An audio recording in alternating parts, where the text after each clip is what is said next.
Xianghu asked Soryang to accept the duel, leaving them in shock. Sword Phoenix and Slaying Dragon let out a sigh and felt somewhat disappointed upon seeing Xianghu's attitude. With his face full of sweat, Soryang asked if he really wanted to challenge him to a duel. With eyes shining with rage, Xianghu said that he wanted to have a duel man-to-man. Just then, Sword Phoenix grabbed Xianghu by the collar and pulled him, leaving him somewhat confused. With an angry gaze, Huiyan asked what Xianghu was doing, suddenly asking for a duel. With eyes shining with rage, Sword Phoenix began staring at Xianghu and asked him to take things seriously. Soryang's eyes began to shine with confusion.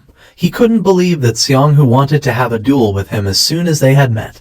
He didn't know why he kept meeting strange people. At that moment, someone wearing white clothing approached them and asked why they were making such a fuss. This man was none other than the military advisor, Junju. Soryang closed his eyes and greeted the military advisor with respect. Upon seeing this, Xianghu's eyes filled with fear, and he couldn't help but panic. Junju hit Xianghu in the face with the fan and with a furious gaze demanded to know what he was doing to the guests. Upon receiving the blow, poor Xianghu panicked. With a kind smile, Junju suggested going together to the Heavenly Martial Pavilion where the leader of the alliance was. Soryang's eyes widened in surprise and he nodded his head. Junju, Soryang, and Huiyan went to the Martial Pavilion. Xianghu clenched his fist and his eyes began to shine with rage since he wanted to have a duel with Soryang. Seeing his expression, his friends felt somewhat confused and suggested that it was better to leave. It was daytime and next to the Heavenly Martial Pavilion there was a beautiful river. Huiyan decided to wait in the guest hall. Soryang, who was walking beside Junju, did not refuse and nodded his head.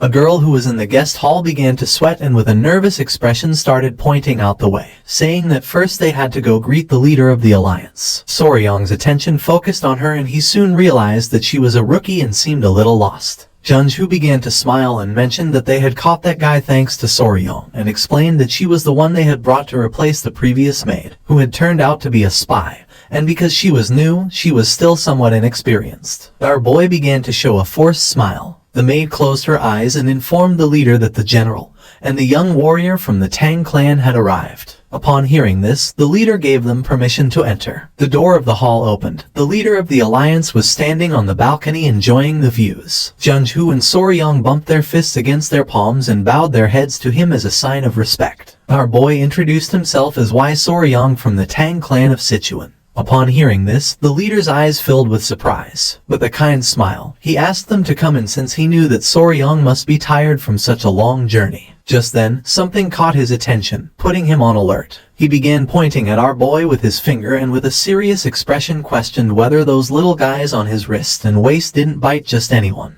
With a surprised expression, our boy said that they didn't bite just anyone. The little centipedes were sleeping under Soryang's clothes. He remembered that it was said the leader was one of the top 3 martial masters in all of Murim. He couldn't believe that he had instantly noticed the poisonous creatures wrapped around his body. They sat down to chat, and the leader got straight to the point and asked if Soryang had brought the venom from the tiger-striped water snakes. Soryang said that he had, and with a smile revealed that he had prepared as much as possible just before leaving. He had brought 3 bottles. Junju was in shock, and with a calm expression mentioned that when he was in Sichuan, he had seen the process of extracting that venom. A complicated task. It required a lot of work and effort to collect. He didn't know how to thank Soryang for having brought 3 bottles. The leader began to look at our boy and mentioned that he had heard that he had become the son-in-law of the Tang clan. Soryang turned his head toward him and nodded. The leader decided to ask about his parents, and Soryang revealed that he had no family. He was alone in this world and had no one to trust. Junju interrupted the conversation and with a serious tone said that he had heard that Soryang had lost all his memory in an accident, and before being taken in by the patriarch of the Tang clan, he used to live alone on Hainan Island, hunting snakes and selling them. The leader crossed his arms and it didn't take long for him to realize that Soryang must have lived a lonely and difficult life on his own. With a cheerful smile, Soryang began to touch his head and mentioned that he wasn't completely alone. The leader decided to change the subject and talk about the reason why he had summoned Soryang. He knew that our boy had played an important role in the recent blood cult incident, and wanted to grant him a reward. The eyes of our boy widened in surprise. With a nervous gaze, he mentioned that he had already told the general what he needed the last time. Junju began to show a smile. What Soryong had discovered was something enormous, enough to ensure that those disgusting leeches from the blood cult would never set foot on the Central Plains again. And according to him, this kind of service deserved more than just a simple reward. With a nervous expression, Soryong began to shake his hands in denial, revealing that it had been something he had stumbled upon while trying to save his people from them. If it was that gift which had already been promised to him, according to him that was more than enough for him. The eyes of the leader and of Junju began to shine with seriousness. The leader placed his hand on the table and asked if he had really stumbled upon it while trying to save his people. He stood up, crossed his arms, and couldn't help but smile, as he had been wondering why he felt a sense of closeness with Soryong.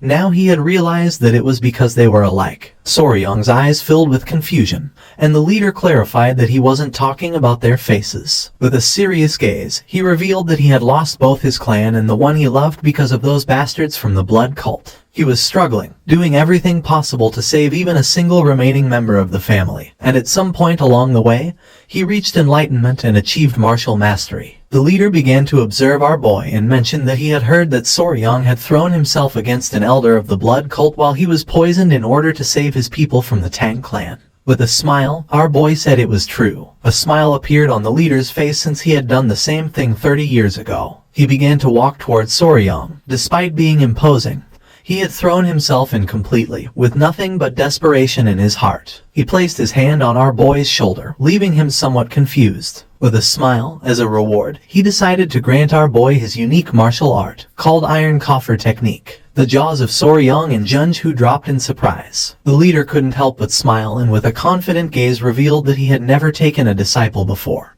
And when he died, his martial art would disappear with him. He had no intention of pretending to be his master, so he decided to let the Tang clan know they didn't need to worry. Junju stood up and his face was covered in sweat. Our boy was open-mouthed and sweating like crazy. From the bottom of his heart, he thanked the leader and swore to make sure not to bring shame to his great name. Upon hearing this, a kind smile spread across the leader's face. Once night fell, Soryong was walking around the area carrying a heavy book. He held the book tightly. The alliance leader was granting him his own martial art. For now, Soryong had to keep it secret from everyone except for the elders of his clan, since if it were found out, he could become a target of the blood cult. He decided to return to the guest hall and thought that if he told Huan, she would be delighted. Just then, a man appeared and began watching him in silence. The man asked our boy to wait. With a curious gaze, Soryong turned around and saw the furious Seonghu staring at him. Soryong couldn't help but tremble. Seonghu took a step forward and with a serious look said that he had heard that Soryong had passed through the Heavenly Martial Pavilion. He had come since he still hadn't received an answer regarding their duel. Our boy was in shock to see how persistent this guy was. With a sincere expression, Seonghu admitted that he wanted to know if Soryong was a man worthy of marrying Huan.